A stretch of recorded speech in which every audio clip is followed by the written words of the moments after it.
বরই শীতকালীন ফল।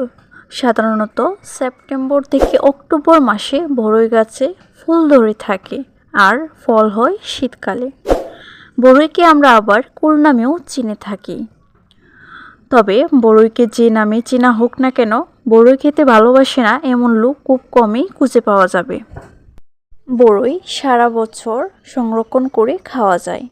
রোদে শুকানোর পর কাঁচা বরইয়ের নাম হয় টোপা বরই। টোপা বরই দিয়ে তৈরি করা হয় অম্বল, যা মুখের স্বাদ বৃদ্ধিতে ভূমিকা রাখে।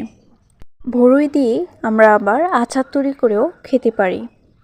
বরই বিভিন্ন ধরনের হয়ে থাকে, যেমন দেশি বরই, আপেল কুল, বাউ কুল ইত্যাদি। দেশি বরই ছাড়া সব বরই মিষ্টি স্বাদের হয়ে থাকে। বরই সব ধরনের ভিটামিন ও খনিজ পদার্থের উৎস। বরইয়ে আছে ভিটামিন সি, ভিটামিন এ এবং ভিটামিন বি কমপ্লেক্স। 100 গ্রাম বরই শরীরে প্রায় 77% ভিটামিনের চাহিদা পূরণ করে থাকে।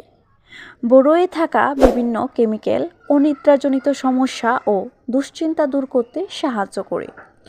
বরইয়ে থাকা সেপোনিন নামক পদার্থ মস্তিষ্কের কার্যক্ষমতা বাড়াতে সাহায্য করে।